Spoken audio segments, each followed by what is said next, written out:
सर्वमङ्गलमाङ्गल्यं सर्वकल्याणकारकं गानं सर्वधर्माणां जैनं जयतु शासनं जैनं जयतु शासनं जैनं जयतु शासनं। नमोऽस्मै साराय स्वानुभूतिया चकास्ते चित्स्वभावाय भावाय सर्वभावान्तरचिदे सर्वभावान्तरचिदे सर्वभावान्तरचिदे।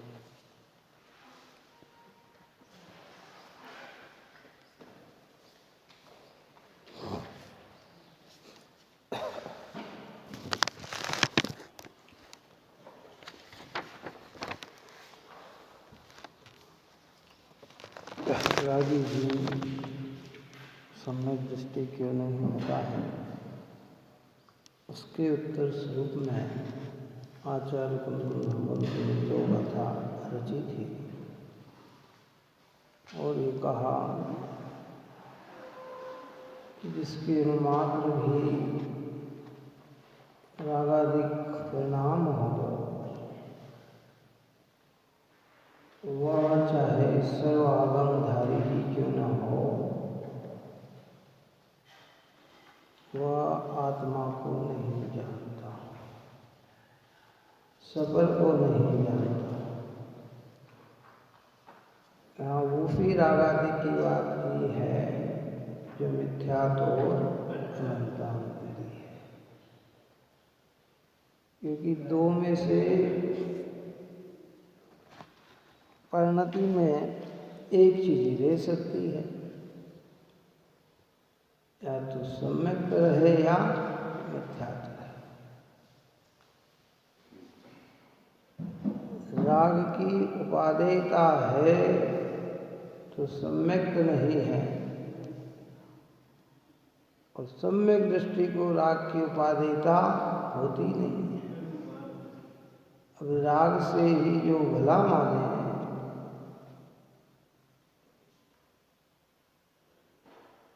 वह सम्यक दृष्टि कैसे हो सकता है। तो यहाँ राग अर्थात संपूर्ण विकारी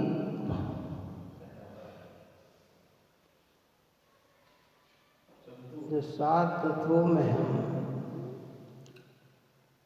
विचार करते हैं तो सारे रागादिक भाव को आश्रव में लेते हैं। काय को लेते हैं? और आश्रव भाव बंध युक्त भाव होता है ना। तो जिन भावों से बंधन हो ज्ञानी जी उसे उपादेय कैसे मान सकते हैं, और अगर उपादेय मानता है तो फिर सम्यक कैसे हो सकता है। रागादिक होना वह तो गुणस्थान प्रमाण होता है, लेकिन रागादिक में उपादेयपना मानना आश्रव और बंध तत्व की भूल है। इसलिए रागी जी सम्यक दृष्टि क्यों नहीं होता कि जो रागी होता है अर्थात राग को ही सुख का कारण जानता है, उसे आत्मा और अनात्मा का ज्ञान नहीं है। और जिन्हें आत्मा और अनात्मा का ज्ञान नहीं है वे सम्यक दृष्टि कैसे हो सकते हैं। ये चर्चा अपन ने कल की थी। भावार्थ अपना चला था, एक बार भावार्थ और पढ़कर आगे चलते हैं। क्या राग शब्द से अज्ञानमयी राग देश मोह कहे गए हैं, और अज्ञानमयी कहने से मिथ्यात्व अनंतानुबंधी से हुए रागादिक समझना चाहिए। मिथ्यात्व के बिना चारित्र मोह के उदय का राग नहीं लेना चाहिए, क्योंकि अविरत सम्यक दृष्टि इत्यादि को चारित्र मोह के उदय संबंधी जो राग है सो ज्ञान सहित है। सम्यक दृष्टि उस राग को कर्मोदय से उत्पन्न हुआ रोग जानता है और उसे मिटाना ही चाहता है। उसे उस राग के प्रति राग नहीं है। क्या है? सम्यक दृष्टि को राग तो है पर राग का राग नहीं है, अर्थात उस राग में सुखदपना दिखता नहीं है। राग का राग मिथ्यात्व के साथ होता है और राग तो सम्यक दृष्टि को भी होता है, चाहे वो चौथे गुण स्थान वाला हो, पंचम गुण स्थान वाला हो, छठे गुण स्थान वाला हो। चौथे गुण स्थान में अशुभ राग भी होता है, पांचवें गुण स्थान में शुभ राग की अधिकता होती है, छठे गुण स्थान में शुभ राग ही होता है। लेकिन रोगवत जानते हैं, ये कैसे है? रोगवत है। जिनको राग भला दिखे कहते हुए सम्यक दृष्टि वैसी। संसार का कारण आश्रय और बंध है। अब जिससे आश्रय और बंध हो वो भला कैसे कर सकता है? और भला माने तो फिर सम्यक दृष्टि कैसे हो सकता है? क्यों? आई बात। और फिर जैसा अपन रात में चले थे, जिन वच में शंका न धार, तो जिनेंद्र भगवान ने 7 तत्वों का स्वरूप कैसा बताया? आश्रय बंध को सुख रूप बताया कि दुख रूप बताया? कि दुख रूप बताया। अब जिनमें दुख रूप हो उसमें उपादेय पदा कैसे हो सकता है? अब एक जिनेंद्र की आज्ञा से ये बात माने। अब प्रैक्टिकल करके हम देखें कि जब जब हमारे अंदर रागादि भाव होते हैं तो हमें शांति मिलती है कि अशांति होती है? हैं?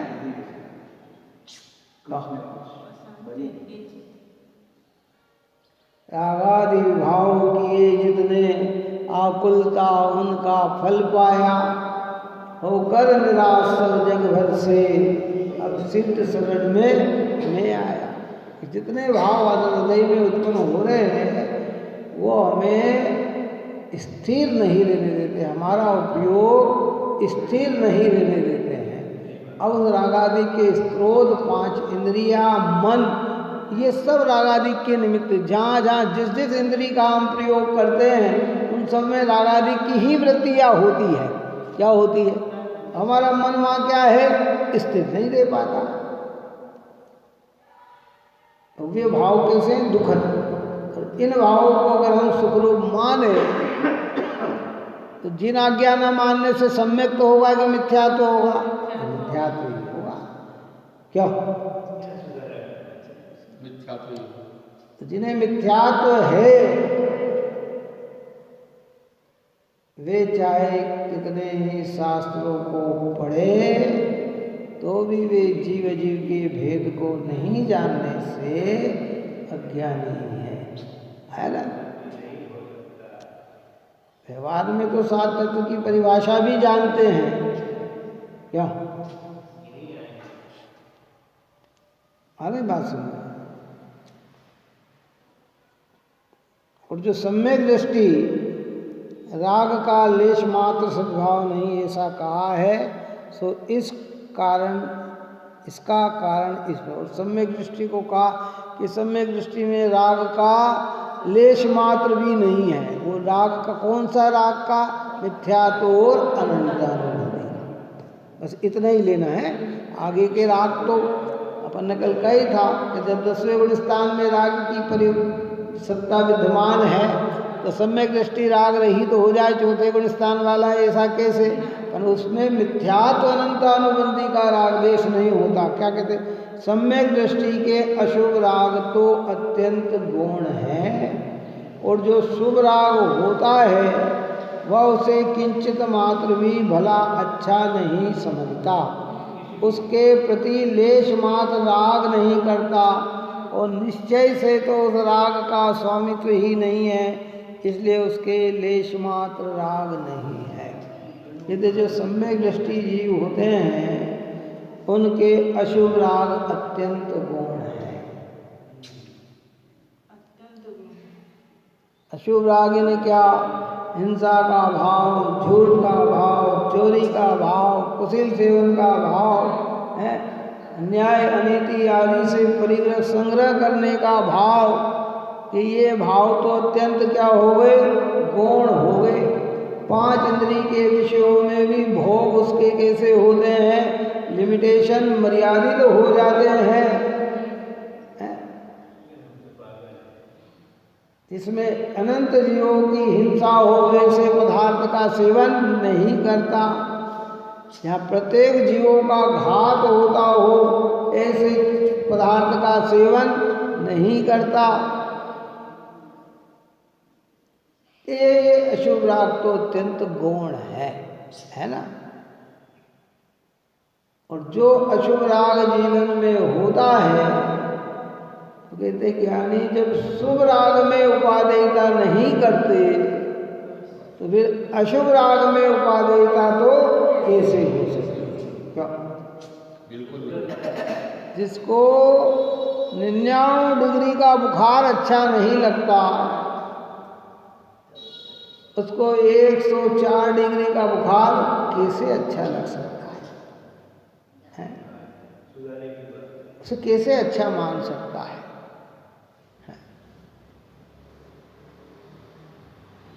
क्यों बताओ? लोग व्यवहार में कहते हैं भैया, कई लोग ऐसे होते हैं कि नहीं नहीं भाई, हम तो कान पकड़ते हैं, हमें तो कर्ज नहीं चाहिए, हमें तो भैया 10 रुपये का भी कर्ज हो तो नींद ना आए। क्या कहते हैं, थोड़ा सा भी देना हो तो नींद ना आए, हमें कर्जा लेना ही नहीं। जिसको 10 रुपये का कर्जा भी लेना अच्छा न लगे, वो लाखों करोड़ों का कर्जे कैसे ले ले? बोलो कैसे ले ले? एक बात बताओ, है नहीं ले सकता है ना, है? जिन्हें शुभ भाव में उपादेय बना न लगे, शुभ भाव आनंददायक न लगे, उन्हें अशुभ भाव तो आनंददायक कैसे लग रहे? और जिन्हें शुभ भाव दुखदायक लगते हैं और अशुभ भाव आनंददायक लगते हैं, वे तो गहरे मिथ्या दृष्टि हैं। क्या शुभ भाव दुखदायक लगते हैं और अशुभ भाव आनंददायक लगते हैं, ये तो वे तो गहरे मिथ्या दृष्टि है ना। लेकिन जिन्हें अशुभ भाव बुरे लगते हैं और शुभ भाव ही अच्छे लगकर उसमें भी धर्म की कल्पना करते हैं, तो कहते वे भी मिथ्या दृष्टि है। इसलिए अणुमात्र राग की उपादेयता नहीं होना चाहिए, ये बात समझाना चाहते हैं। क्या किंचित भी भला अच्छा नहीं समझते, उनके प्रति लेश मात्र राग नहीं करता और निश्चय से तो उस राग का स्वामित्व ही नहीं है, इसलिए उसके लेश मात्र राग। और निश्चय से देखा जाए तो ज्ञानी ज्ञान के ही स्वामी होते हैं, राग के स्वामी होते नहीं, क्योंकि राग को कर्मों का उदय जानते हैं। राग औदिक भाव है, ज्ञान दशा से जीव की परिणति में होता है, कमजोरी से जीव की परिणति में होता है, मन हे कर्मों का उदय है। क्या है? तो उस राग का राग नहीं करते, स्वामित्व भाव नहीं करते, पकड़ नहीं रखते। हम अपने शुभ भाव की भी पकड़ है और शुभ भाव की भी पकड़ है। अब यहाँ कहते हैं, यदि कोई जीव राग को भला जानकर उसके प्रति लेश मात्र राग करे, तो वह भले ही सर्व शास्त्रों को पढ़ चुका हो, मुनि हो, व्यवहार चारित्र का पालन करता हो, तथापि यह समझना चाहिए कि उसने अपने आत्मा के परमार्थ स्वरूप को नहीं जाना, कर्मोदय जनित राग को ही अच्छा मान रखा है तथा उसी से अपना मोक्ष माना है। अब चाहे वो सर्व आगमधारी हो, मुनि हो, अब मुनि के दिया तो नीचे के तो सारे आ ही गए हैं। और चाहे वो व्यवहार चारित्र का पालक हो, व्यवहार चारित्र क्या, 5 महाव्रत हो, समितियाँ हो, इंद्री विजेता हो, है शेष गुण हो, छठ आवश्यक हो, इनके भी पालन करने वाला हो और राग को भला मानता हो, तो कहते उसने आत्मा के स्वरूप को यथेष्ट नहीं समझा, उसने कर्मों के उदय से राग को ही भला जाना और उसी से मोक्ष जाना, तो कहते हैं वह जीव मिथ्या दृष्टि है। शांति से इन बातों को समझे देखो। अशुभ राग तो सर्वथा ही बुरा है।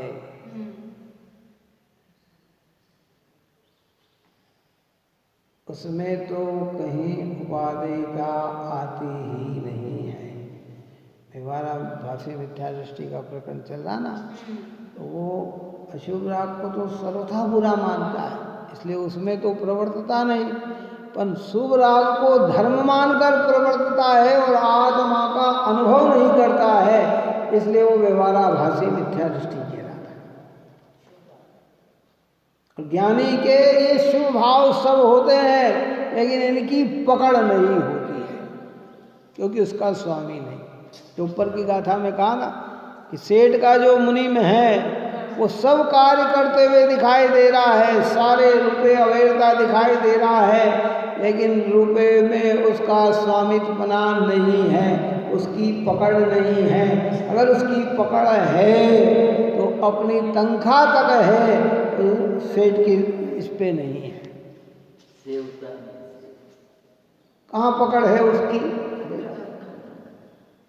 सेठ कितना ही करे, मुझे तो कितना मिल सकता है, क्यों उतना ही मिलेगा।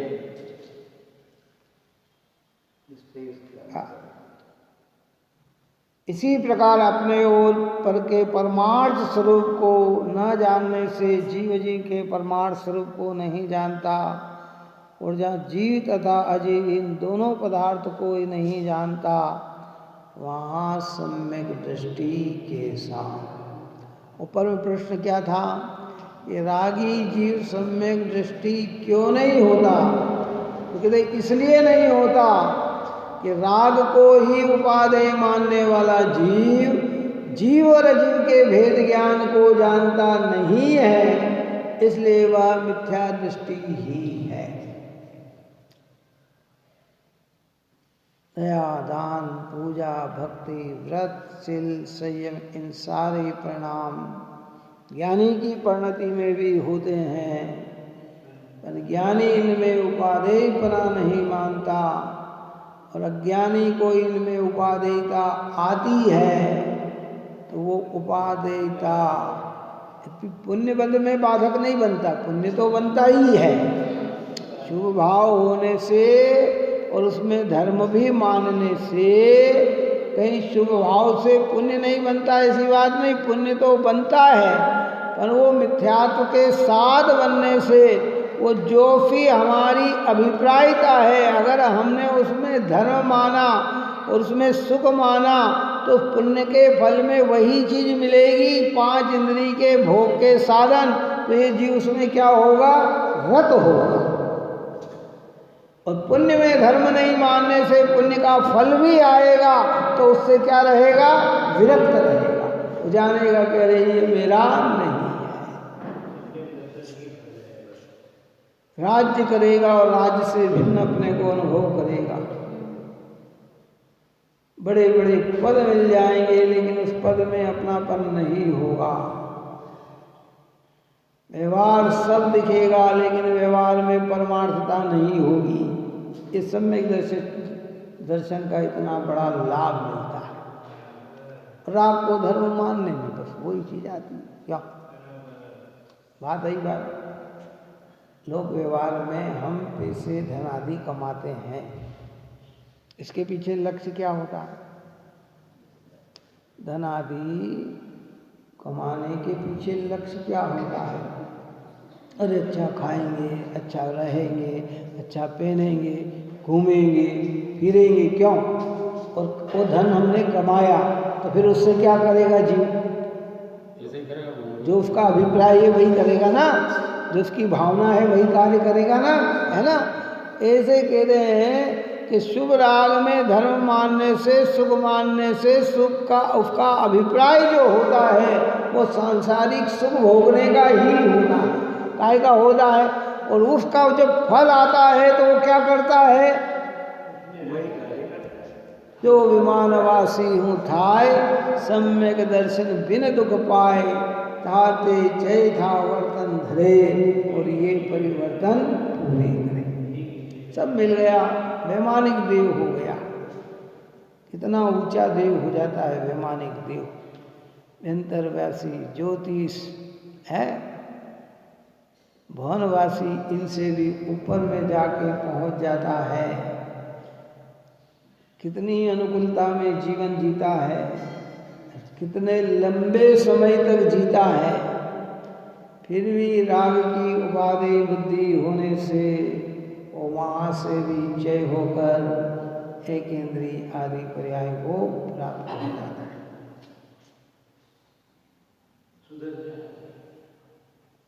इसलिए आचार्य समझाते हैं कि गृहस्थ गृहस्थी का जितना भी राग है, आरम सारम का जितना भी राग है, ये तो हमें कहीं भला लगना ही नहीं चाहिए क्या। लेकिन इससे हटकर जो सत्कर्म का राग है वह भी हमें भला नहीं लगना चाहिए। तो कहते हैं कि दृष्टि दोनों में कैसी हो गई, इसलिए प्रवचन सार में कहा, दृष्टि की अपेक्षा कहा है कि पुण्य पाप में जो अंतर डालता है वह घोर संसारी है। संसारी भी नहीं कहा, क्यों कह दिया ऐसा,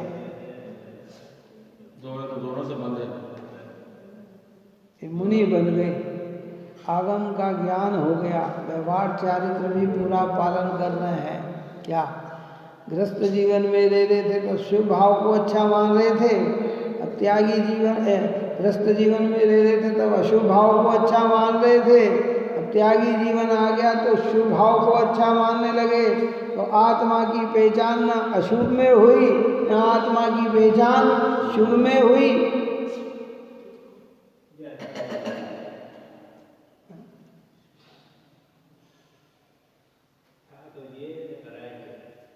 में लिखा ना, योग सार के दोहे में आया शायद, देखा कि गृह कार्य करते हुए है या है का ज्ञान शीघ्र मिले निर्वाण।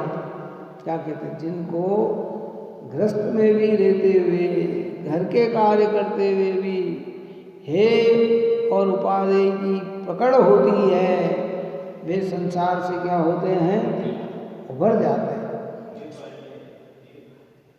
ऐसे भगवान की दर्शन, पूजन, भक्ति, वंदना आदि सब पाप की अपेक्षा ये भाव बहुत अच्छा, लेकिन ये भाव में ही मुक्ति नहीं है। कहते इसमें क्या दृष्टि आना चाहिए, तो है पना के उपादेय पना। प्रभु अशुभ कर्म को मान है, माना पर शुभ को उपादेय है। अशुभ कर्म को तो क्या मान लिया है, अशुभ कर्म को क्या मान लिया, उपादेय। अशुभ के सामने शुभ अच्छा है, परंतु तूने सर्वथा उसी को उपादेय माना, तो तुझे राग का राग होने से फिर तू सम्यक दृष्टि कैसे हो सकता है। इन्हें ये बात कहकर आप और हमारे अभिप्राय को और परिणाम को टटोलने की बात है। व्यवहार में अशुभ भाव को अच्छा कह सकते हैं। कौन से अशुभ भाव, हिंसा आदि के भाव को नहीं, अशुभ राग, गृहस्थी के पालन करने का राग, बच्चे को पढ़ा लिखाने का राग, गृहस्थी संभालने का राग, बच्चे की शादी आदि कराने का राग। किधर अरे भैया आप गंगा नहा लिया, हमने तो ये काम कर लिया, अरे भैया बहुत अच्छा, जीवन में हमने सब कर लिया, ये सब व्यवहार। परंतु ज्ञानी को वो भाव अच्छा नहीं लगता। ऐसे शुभ भाव को भी व्यवहार में अच्छा कह सकते हैं, पर अभिप्राय में ज्ञानी जानते हैं कि जब तक आत्मानुभूति नहीं है तब तक ये शुभ भाव भी मेरे कल्याणकारी नहीं है। पुण्यवर्धक है, अनुकूल साधन मिला देंगे, जिनवाणी जिनागम के निकट ला देंगे, लेकिन पुरुषार्थ के बिना ये भी भव पार उतारने के निमित्त बनने वाले राग का राग नहीं। क्या कहते हैं?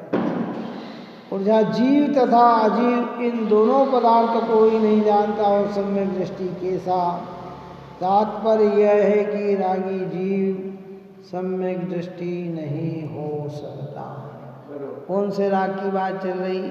मिथ्यात्वोत्थानोबंधी। नहीं तो हम इससे कहेंगे देखो साहब लिखा के रागी जीव सम्यक दृष्टि नहीं होता, तो फिर तो सबके अंदर राग, फिर ये सम्यक दृष्टि कैसे? क्यों हम कहते स्वधर्म इंद्र सम्यक दृष्टि? क्यों पक्का है ना स्वधर्म इंद्र सम्यक दृष्टि है? सम्यक दृष्टि है स्वधर्म इंद्र। और यहाँ कहते स्वधर्म को राग है कि नहीं? बोलो, स्वधर्म जी को, स्वधर्म इंद्र को राग है कि नहीं? फिर भी समोसरण की रचना राग से ही तो करता है। जन्म कल्याणक आदि में उत्साहित होकर तांडव नृत्य तो राग से ही तो करता है? और यहाँ कहते हैं कि रागी जीव सम्यक दृष्टि नहीं होता, तो वो सम्यक दृष्टि नहीं। अरे वो सम्यक दृष्टि ही है, परंतु उसमें राग की उपादेयता नहीं है, अनंतानुबंधी रागादिक नहीं है। बात अधिक समझ में नहीं आई। राग के अंश मात्र भी सद्भाव से, कौन सा? मिथ्यात्व अनंतानुबंधी, जो पर में ही सुख दुख को लेकर चलता है, जो राग की एकत्व स्वामित्व कर्तृत्व भोक्ति बुद्धि लेकर चलता है, ऐसा राग सम्यक दृष्टियों को नहीं होता है। राग तो मुनिराज में भी है, कायम है।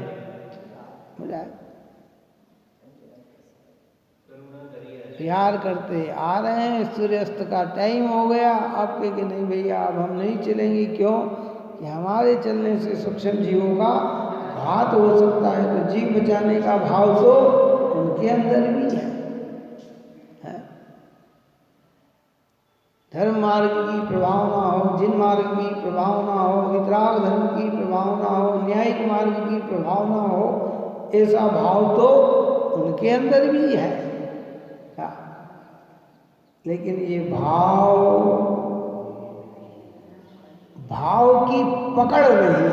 भाव है और भाव की पकड़ नहीं। तो ऊपर के उस दृष्टांत को लेके चलना ज्ञानी के। कौन सा? जो अपन ने हिरण का दृष्टांत दिया कि हिरण हरी हरी घास खा रहा है, फिर भी छन्न की आवाज आते ही एकदम छोड़कर भागता है। चौकन्ना है। ऐसे ज्ञानियों में राग रहता है, राग की पकड़ नहीं रहती है ना। और जिन्हें राग की पकड़ है वे सम्यक दृष्टि नहीं होते। बहुत मर्म भर दिया इसमें। देखो सम्यक शब्द इतना छोटा है ना, इसमें अर्थ उतना गहरा है। हम वहाँ पर हम जरा से कार्य करके सम्यक दृष्टि बनना चाहते, ये कर लिया हम सम्यक दृष्टि हो गई, ये कर लिया हम सम्यक दृष्टि हो गई, ऐसा कर दिया हम सम्यक दृष्टि हो गई। अरे भाई रुको रुको,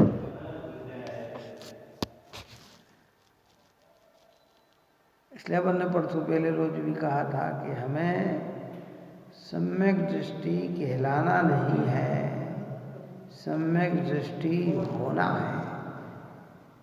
होने में इतने भावों से परे हटना है। क्या? इन भावों से परे हटना है कि नहीं? नहीं, राग का भाव जो कर्मोदय के भाव हैं वे अच्छे नहीं। तो वो बाहर में न पुण्य का उदय अच्छा, न पाप का उदय अच्छा, कर्म का उदय ही। देखो ऐसा कहा ना, वो तो पहले भी कहा था मैंने कि हमारे यहाँ बच्चों को पाठशाला में हमने दूसरे भाग में सच्चे देव की स्तुति बनाई, वीतराग सरोज। उसमें ये बात लिखी कि अष्ट कर्म जो दुख है तू है, तिनके क्षय का करे उपाय, नाम आपका जपे निरंतर, विघ्न शोक सद ही टल जाए। हे भगवान, आठों कर्म दुख के हेतु हैं। बोल, 7.5 कर्म को दुख रूप कहा क्यों है? इन्हें सब साता वेदनी का उदय तो सुख रूप है, बाकी सब कर्म दुख रूप है कि नहीं? 8 ही कर्म, बाहर में 8 कर्म दुख रूप है, अंदर में 8 कर्म के बंधने वाले भाव दुख रूप है। बात समझ में आई कि नहीं? बाहर में 8 कर्म का फल दुख रूप है और भीतर में 8 कर्म जिससे बंधे हुए भाव दुख रूप है। तो सुख रूप क्या है कि कर्म से रहित अवस्था सुख रूप है, और जिन भावों से कर्म न बंधे ये भाव सुख रूप है। और कर्म किस भाव से नहीं बंधेंगे? आत्मा से दूर रहने पर कर्म नहीं बंधेंगे कि आत्मा के निकट रहने पर कर्म नहीं बंधेंगे? बताओ। आत्मा का सही स्वरूप समझने पे कर्म नहीं बंधेंगे कि अरे भैया बहुत बड़ी बात है, छोड़ दो, क्या समझ में नहीं, ऐसा कह के आत्मा को पकड़ना न चाहे तो भैया बंधन काय का करेगा? कर्म का ही करेगा। इसलिए वह व्यवहार स्थिति में ये लिखा कि अष्ट कर्म जो दुख हेतु है, दुख के हेतु है, दुख के कारण है, तिनके क्षय का करे उपाय कि इन 8 कर्मों को नष्ट करने का हम उपाय करें, हम प्रयत्न करें, ऐसा कार्य करें कि जिससे 8 ही कर्म नष्टता को प्राप्त हो।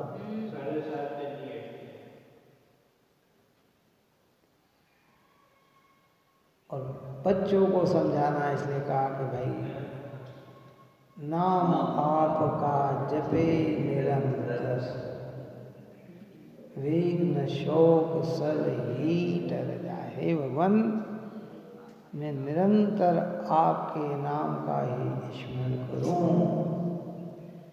इससे विघ्न और शोक के भाव भी टल जाए। के नीचे की लाइन में कह दिया कि आत्म शुद्ध हमारा होवे, पाप मेल नहीं चढ़े कदा, विद्या की हो उन्नति हमें, धर्म ज्ञान हूँ बड़े सदा। हे भगवंत, काय की उन्नति हो? विद्या की। विद्या मतलब सम्यक ज्ञान।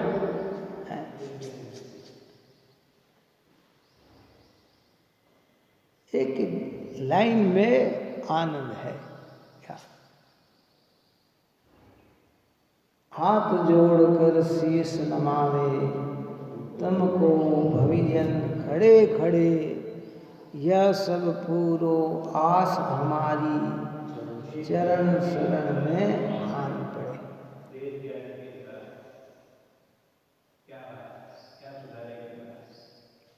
ऐसे कहते राग की उपादेयता जिन्हें है वे सम्यक दृष्टि नहीं हो सकते।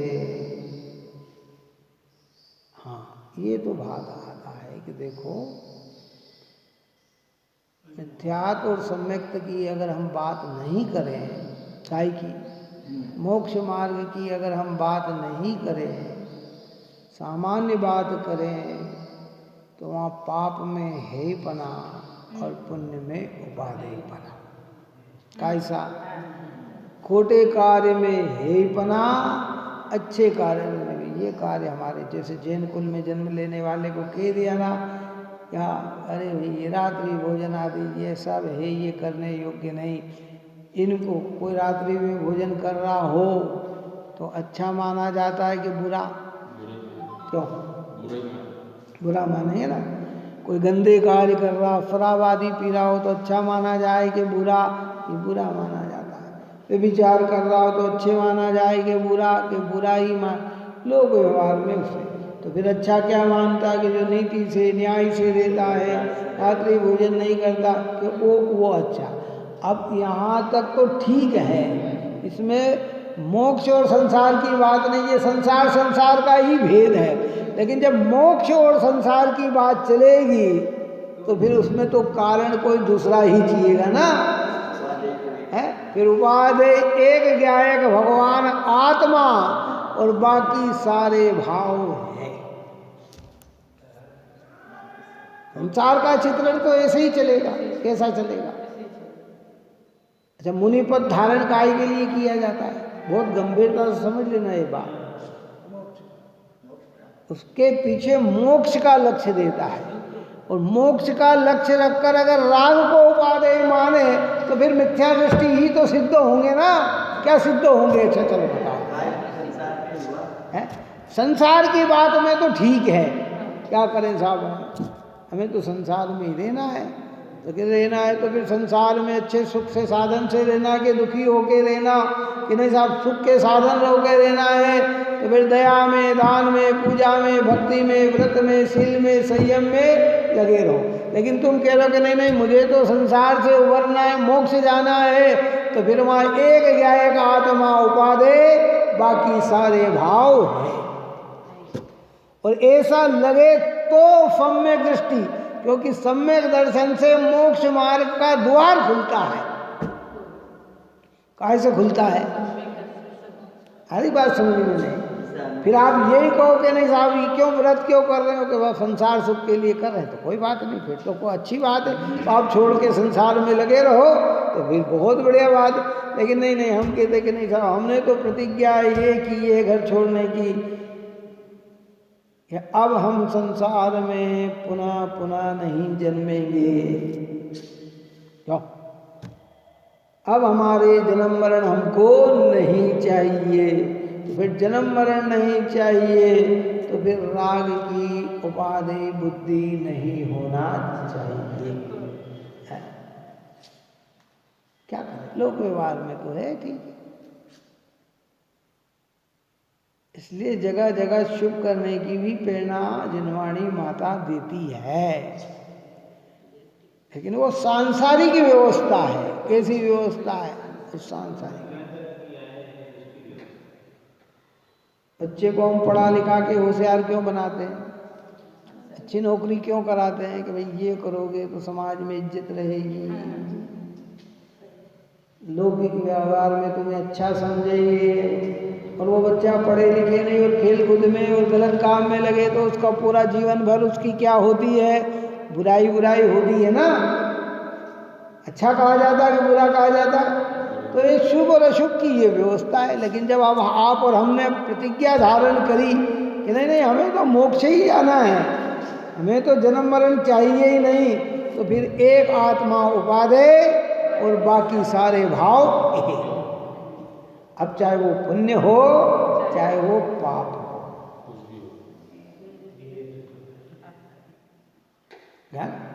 ये क्या कहा जो अभी जो अपन ने कहा, जो पाप पुण्य में भेद डालता है वो घोर संसारी है। वो मोक्ष की अपेक्षा चर्चा की गई है, काय की अपेक्षा की गई है? ये तो पाप और पुण्य में अंतर डाल के पाप भाव छोड़कर पुण्य में लगेगा, पुण्य अच्छा पाप बुरा, तो पुण्य के फल में तो संसार ही मिलता रहेगा। कोई पुण्य का कारण ऐसा नहीं बनेगा कि जिसमें मोक्ष की प्राप्ति हो जाए।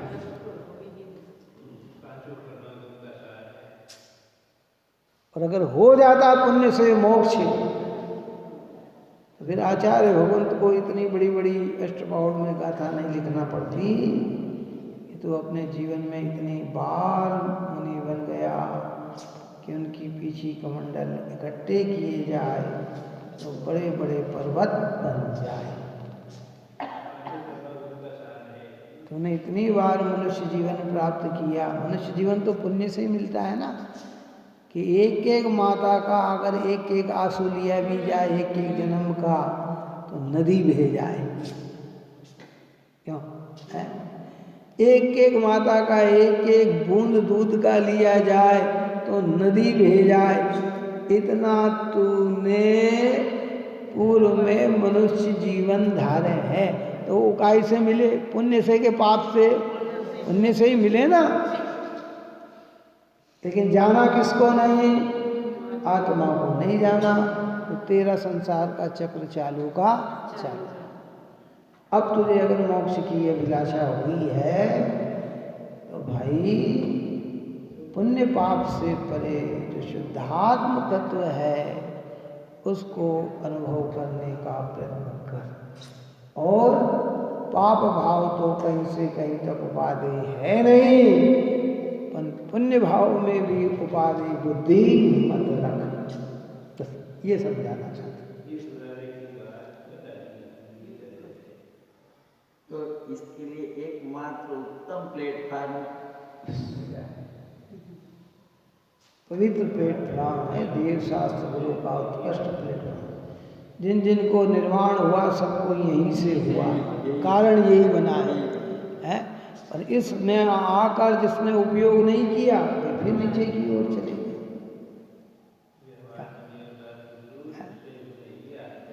स्वभाव उपादेय नहीं है, जिनके शास्त्र में लिखित जो रचना मुनिराज ने जानते थे मोक्ष, फिर स्वभाव में तो शुभ भाव होना अलग है और शुभ भाव की उपादेयता अलग है।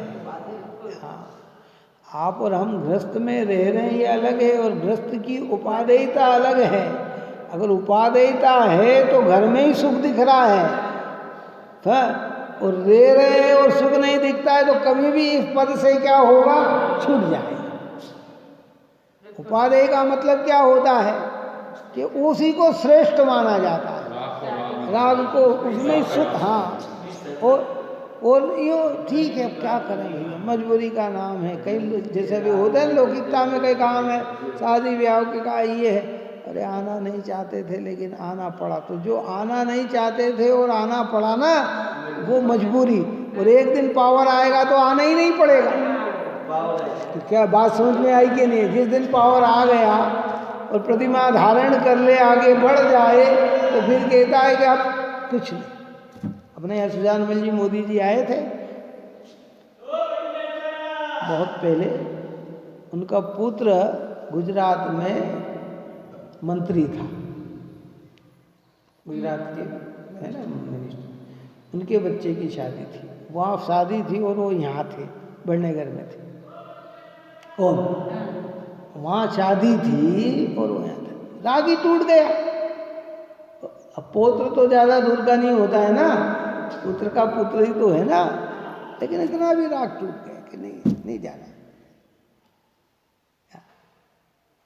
तो उसको उपादेय न माना तो छूट गया, क्या समझ। और अब तो वो इसमें थे, और इसके बाद मुनि जीवन में अगर आ जाते तो आशीर्वाद भी नहीं बनता, उसकी बात भी नहीं करते, प्रशंसा भी नहीं करते। क्या मुनि जीवन में ब्रह्मचर्य कितनी कोटि पूर्वक होता है? 9 कोटि पूर्वक। कृतकारित अनुमोदना, संभ्रम समारंभ आरंभ, मन वचन काय। अब वो एक दूसरे के संबंध में बात कैसे चला सकते हैं? क्यों? बात आई समझ में नहीं। तो जब यहाँ अपन ने पंच कल्याण कराया, उसमें माता पिता को नियम दिलाए गए, परिवार को छोड़कर, जिनको रखा उनको छोड़कर दूसरों की आप अनुमोदना भी मत करो।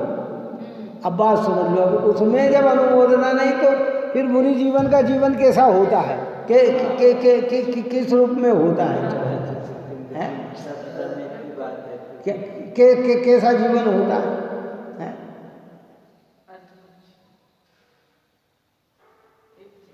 तो यह कहना कि गृहस्थ में रहकर गृहस्थ की उपादेयता जिनकी परिणति में न, वो एक दिन गृहस्थ छोड़ देगा। इसे राग में रहते हुए जिनकी राग की उपादेयता नहीं है, वो एक दिन राग छोड़ देगा। और राग में रहते हुए राग की उपादेयता है तो फिर वो कभी राग छूटने वाला नहीं है। और कैसे छूट पाएगा? नहीं छूट पाएगा। इसलिए राग की उपाधि बुद्धि का परित्याग करो। अणु मात्र भी, लेश मात्र भी राग का सद्भाव हो तो कहते सम्यक दृष्टि के साथ। कौन सा राग? उपादेय बुद्धि वाला राग, सुख बुद्धि वाला राग। राग तो मुनिराजों में भी होता है, लेकिन उनके सारे राग शुभ होने पर भी उनमें उपादेय बुद्धि नहीं। अब इसी चीज की गुत्थी को नहीं सुलझा पाए आज तक लोग। कौन सी? और इसी के अंदर विवाद चलता है। जितना विवाद चलता है, ज्ञानी आत्मा की दृष्टि को रखकर शुभ भाव की उपादेयता, अज्ञानी पकड़, अरे साहब ये तो शुभ का निषेध करते हैं, फलाना करते हैं, ये कर। अरे भैया अशुभ में रह रहे हो, उससे शुभ में आओ। उसका कौन निषेध करता है? और तुम संसार में ही रहना चाहो तो शुभ भाव का फल अच्छा भी बताएंगे। बोलो, शास्त्र में सबका फल बताया। चार अशुभ भाव का फल जैसे नरकादिक बताई, तिरंचादिक बताए नहीं, ऐसे शुभ भाव का फल स्वर्गादिक बताया, भोग भूमि बताई, मनुष्य जीवन बताया।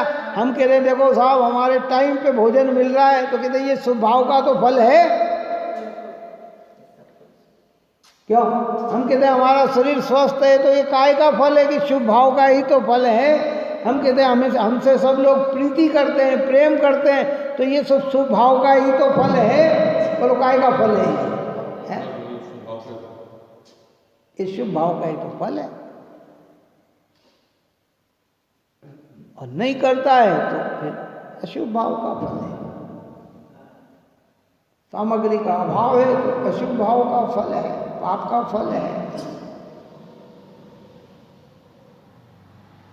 दो प्रकार के वैभव मिलते हैं। वैभव भी दो प्रकार के। यद्यपि जब जब वैभव की बात हम करते हैं तो पुण्य के उदय की करते हैं। अरे वैभव, मकान, दुकान, अरे कुछ ना मिलना ये भी तो वैभव है। क्यों? तकलीफें आना ये भी तो वैभव है। पीड़ा आना ये भी तो वैभव है। ये वैभव का मिलना विभाव का फल है और मोक्ष का मिलना स्वभाव का फल है। अगर मोक्ष चाहिए तो स्वभाव की ओर देख, और वैभव चाहिए तो पर की ओर देख। पुण्य भाव का फल स्वर्गाधिक, पाप भाव का फल नरकाधिक। और पुण्य और पाप छोड़कर जो आत्मा की ओर दृष्टि करता है उसका फल निर्माण है। अनंत सिद्ध भगवान, अरिहंत भगवान यही कार्य करके भगवान बने हैं।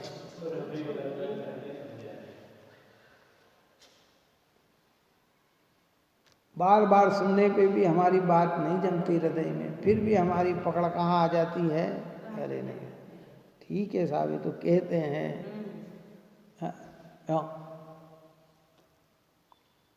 कई क्रियात्मक पाप भी होता है ना, जैसे कोई बात कहते हैं ना, सुन लेते हैं, अरे ये तो सब प्रवचन में सब आती है, अपने को तो यही करना जो करना है। मतलब फिर क्या हो गया? सुनते वक्त अच्छा भी कहना,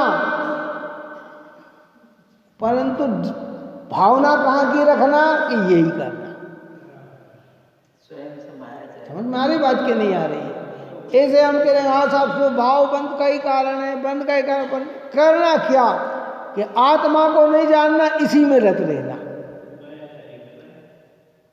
कि तुम जानने का प्रयत्न करो। प्रयत्न करते हुए भी चीज प्राप्ति न हो तो कर्म के उदय पे आरोप देना। पर प्रयत्न नहीं करे और चीज की प्राप्ति न हो तो फिर कर्म के ऊपर आरोप मत देना, अपनी भूल को स्वीकार करना। किसको स्वीकार करें? अपनी भूल को स्वीकार। बहुत सरलता है ये, तो अद्भुत गाथा है। काय में चल रहे हैं अपन? निर्जरा अधिकार में चल रहे हैं। निर्जरा मोक्ष से लगी हुई है। क्या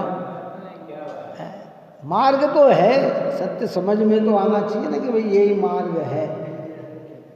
संवर के बिना निर्जरा नहीं, भेद विज्ञान के बिना शुद्धात्मा की उपलब्धि नहीं, शुद्धात्मा की उपलब्धि के बिना संवर नहीं, संवर के बिना निर्जरा नहीं, और निर्जरा न न हो तो फिर मोक्ष की प्राप्ति कैसे हो?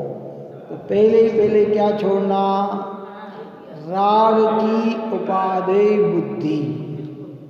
राग का उपादेय बुद्धि का दूसरा अर्थ, जिसके भी लक्ष्य से राग हो उनकी उपादेय बुद्धि टूटना चाहिए। शरीर, संयोग, इंद्रिया, मन, वाणी, 5 इंद्रिय के भोग, स्त्री, पुत्र आदि रिश्तेदार, नातेदार, ये सब हमारे लिए उपयोगी नहीं। उपयोगी तो एक शुद्ध आत्मा है। पहले इनसे दृष्टि हटकर उपयोगी परमात्मा नजर आए और फिर वहां से भी दृष्टि हटकर अपने ऊपर आए तो कार्य की सिद्धि होगी। इस प्रकार की बात यहाँ कही।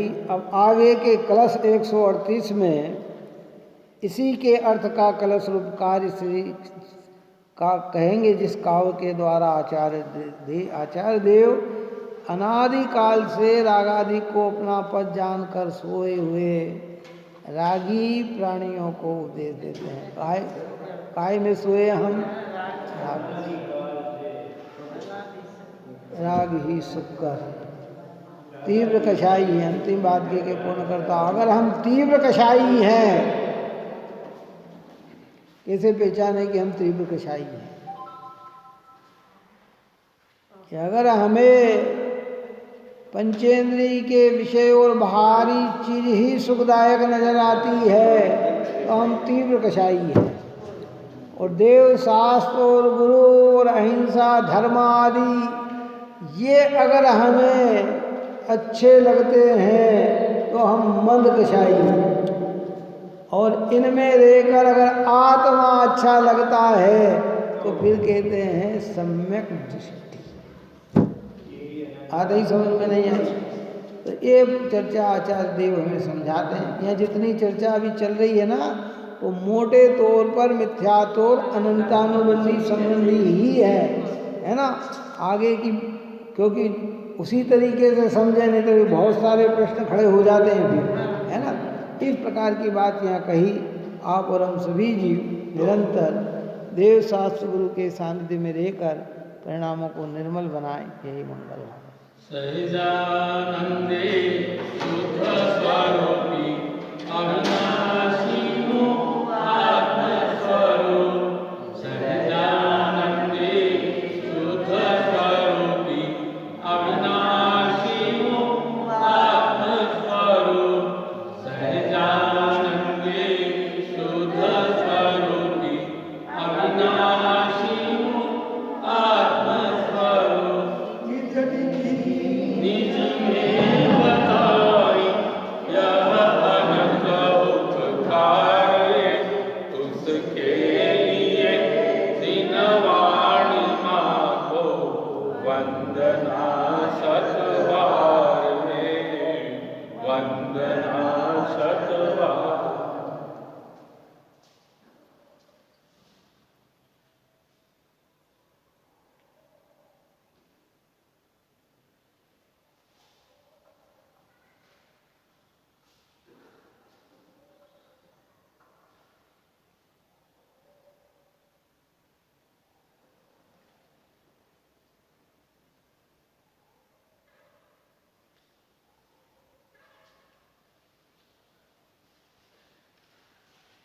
वाणी के ज्ञान से सूझे लोकालो, सुवाणी